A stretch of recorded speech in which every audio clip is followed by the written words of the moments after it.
Welcome back to Nugget Garage. We've got our ARP head studs. We're just about to put the heads on, but we'll have to do a dry run first. There's a couple of studs we have to shorten for the gears in the middle of the cams. So we'll get into doing that. So we've done a dry assembly. Found roughly that we've just got to remove roughly to the bottom of the Allen key hole. So we're going to do it on the linisher. Should work.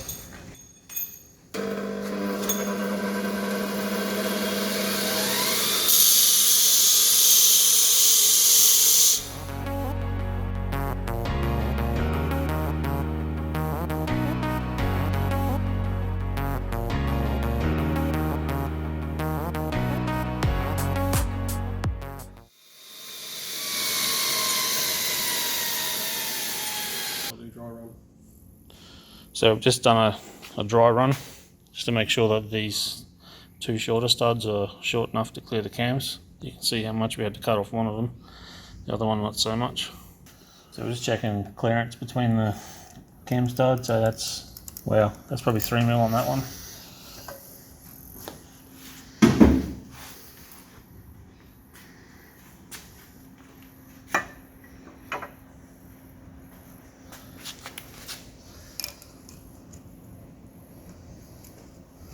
So we've got at least 40 thou mil clearance on that. That'll do. So you can see how much shorter the 2 mil studs have to be in relation to the other ones.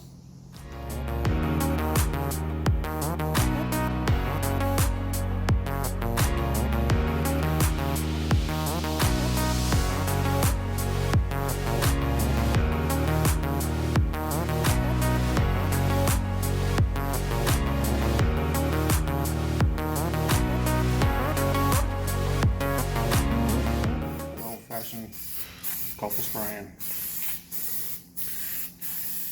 Make up for your not to internet standard block decking. You painted it wrong. You curved your figure eight the wrong way around. No. Ooh, she's pretty. Counterclockwise? Clockwise. No, you've done it wrong. Doesn't.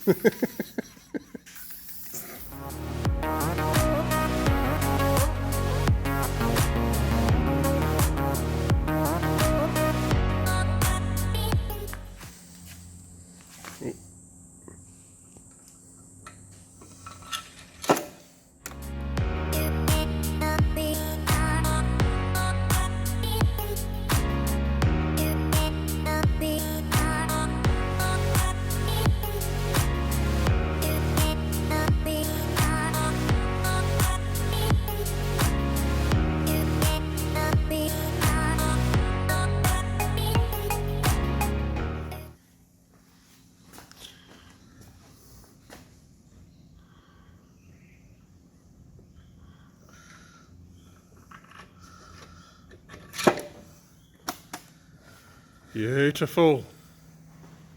It's almost an engine. Can we go home now? So we're using the correct ARP moly lube this time. Apparently some people got butthurt about using oil, even though you're supposed to if you don't have ARP moly lube. So torque settings, I think we got to end up at about 65 foot-pound. So we'll probably go 30, 50, 60. 65, and then might give the gaskets a bit of time to rest, and then we'll go through and do 65 again.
Alright, yesterday before Scott got thirsty, we got the heads back on, the cams in and the motor timed up.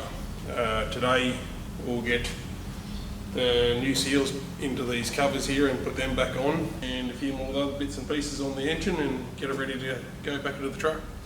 So we'll get these seals into the covers now. It's just the main seal and these little ones here.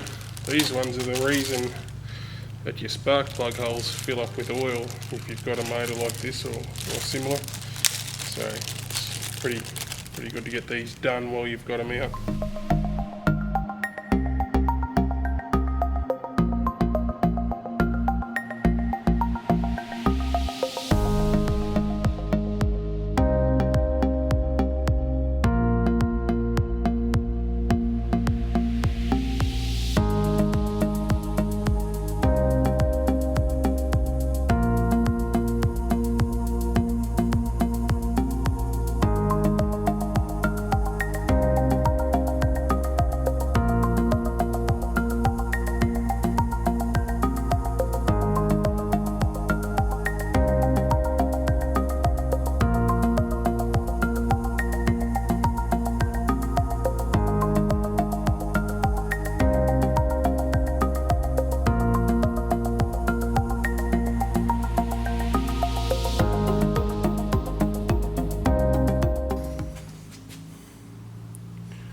And now we got the seals on. Probably a good idea to just put a smidge of silicone in here. You don't need very much. It's just to help seal on that corner. Seemed to be a bit of a spot to leak. Something I've learnt the hard way.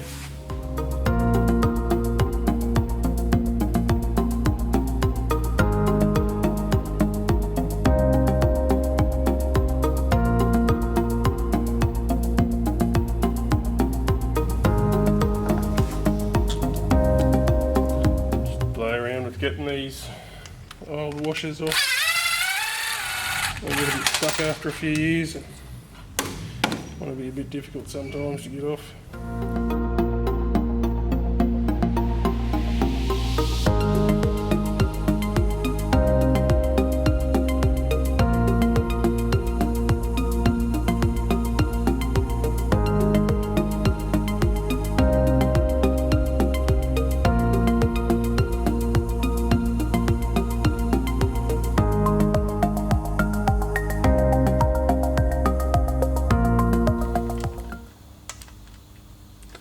Alright, so we'll wind our exhaust studs in to the head here. Scott's actually got a little tool for this.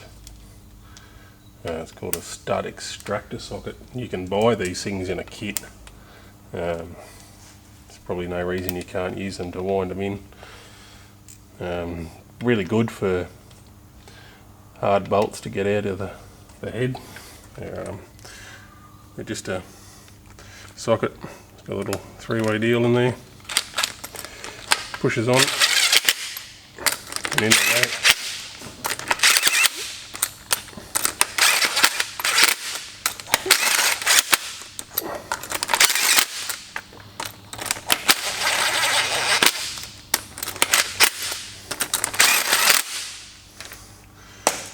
Good bit of gear in it.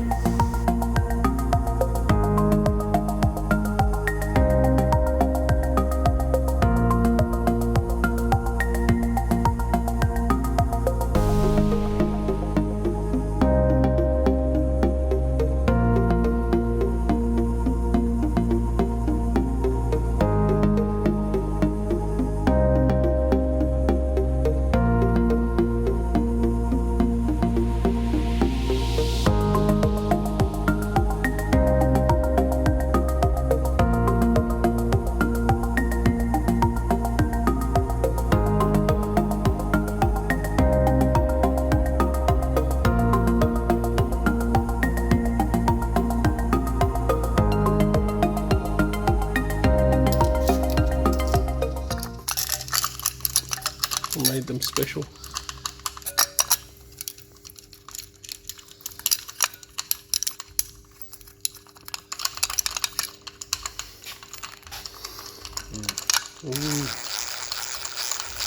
Scared? Yeah, we can go better than that.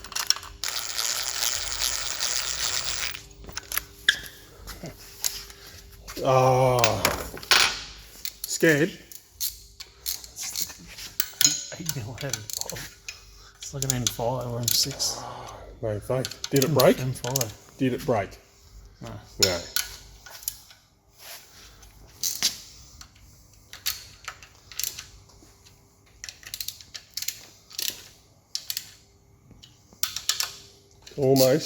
Almost an engine again.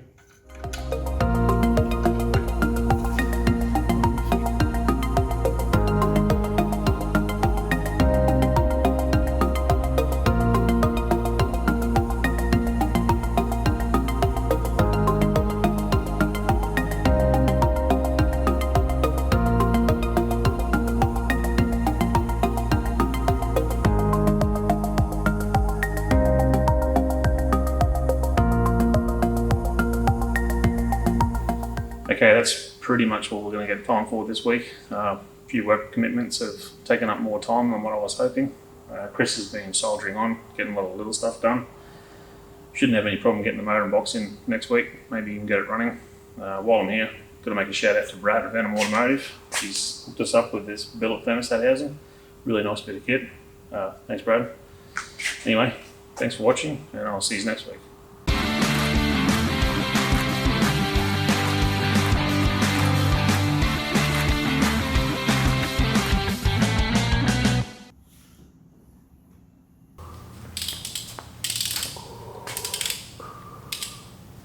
Bloody hell, Darth. Oh, thanks, mate.